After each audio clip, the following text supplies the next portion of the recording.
this is what I'd call the beginning. And I think he's right. He was in that little town that's just south of Munich, where at like 5 in the morning, it's at the border with Italy, Mussolini came off the train and Hitler was there to shake his hand. And then together they rode the train into Munich for the peace conference, 1938. This guy Jack was visiting a friend and they were walking the mountains in that area. And his friend said, "Oh, you must come see the Führer." Oh, everyone. And so this is what the guys were doing. Sieg Heil, Sieg Heil. And you say, "Fuck you, fuck you." Really? Now this is a, I mean, if I were 22 years old, would I have had the presence to understand the political implications of having this asshole meeting another asshole? You know, I didn't really become a political animal until much later. Sure. You know. But yet So, this guy was right on with it. right on. He'd just out of college, so he'd read all the stuff. He was up on it. I mean, he went to a school in Florida, Rollins College. Yes, it's a good school. Carolina. Good school. Was even a better school back in his day. So, you have a seat. You've got that. Yep. I'm going to give you. There we go. I'm bringing you an orange juice too. Okay. Because we got to, you know, got to promote the local product. It's always good. Even though these oranges are probably from Chile, but hey. Packaged in Central Florida, as far that's what they tell me. It's all packaged in Central Florida. So, I mean, how long is a 93-year-old guy going to be around? Yeah. So, here's the ideal situation. You call the guy up, and he says, "Well, I'm going to be doing this and this, but we could meet for lunch on Park Avenue." There's a Park Avenue. Are you familiar with Orlando? Not very. There's a part of Orlando that everybody misses. It's called Winter Park. This was created by Flagler. He needed to have a destination for all these people to ride on his railroad because he was sending oranges north, but he had these empty trains coming south. He wanted to put passengers, and then in the cars he would put their baggage. Right. Because when, you know, the people of Newport, Rhode Island traveled, they took their house with them, right? And had all the people and everything to carry with them. That's where you move down for the winter. And so he got people to go farther south because they were stopping off in Jekyll Island. I think that was up in, I think it's Georgia's Jekyll Island. And then Savannah. People were wintering in Savannah. I see. No, you got to winter in Orlando. Winter Park. Sounds good, right? This is where winter vegetables came from. Where to park yourself in the winter? Bingo. So, I mean, it's like sitting with this, do you remember the movie Zelig? Yeah.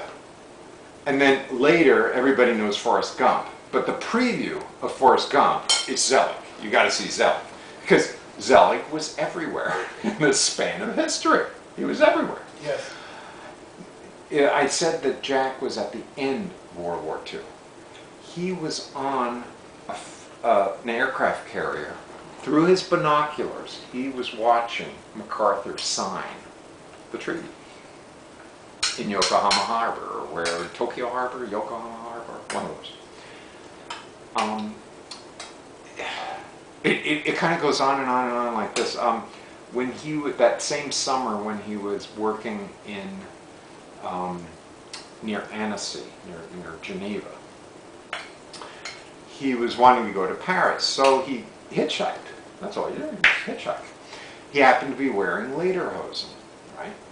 So you see this attractive young guy in lederhosen. Oh, you think, okay, this is probably a little German boy going for a walk through the French countryside. So this fabulous limousine passes him, but then slows, backs up, gets him to get inside. Fine. Coco Chanel. Well, so he was riding with Coco Chanel. Then she stops, and the driver says, "Well, follow me." And Jack was figuring, okay, I get to eat with the driver. No. He wanted to take Jack through the kitchen and then to the dining room where Coco was, because Coco Chanel liked him so much that she wanted to have dinner with him.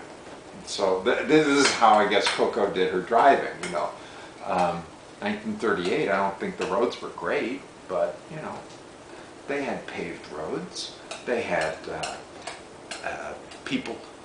Well, she had people to drive her, and she was bored with the trip. Let's pick up that hitchhiker there. You told your students about this guy? Well, see, this is the thing. A lot of my stories, you have to have that balance between teacher-centered teaching, introducing new vocabulary, and, well, you wanted the students to teach. So that's why I shifted a lot of my stories to YouTube, because what I wanted to do was get the information to them.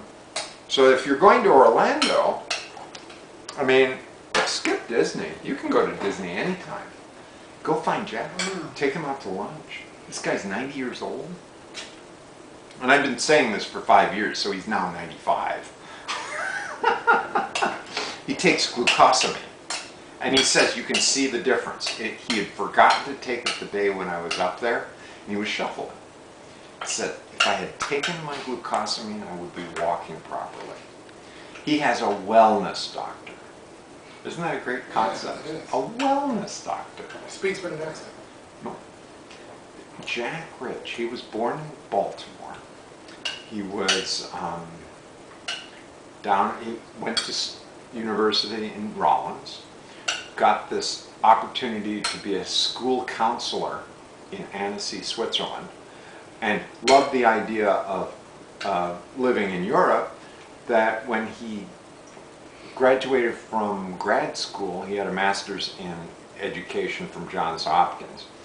He got hired as the admissions director for the college. And he worked 9 months, and then 3 months of the year he was over being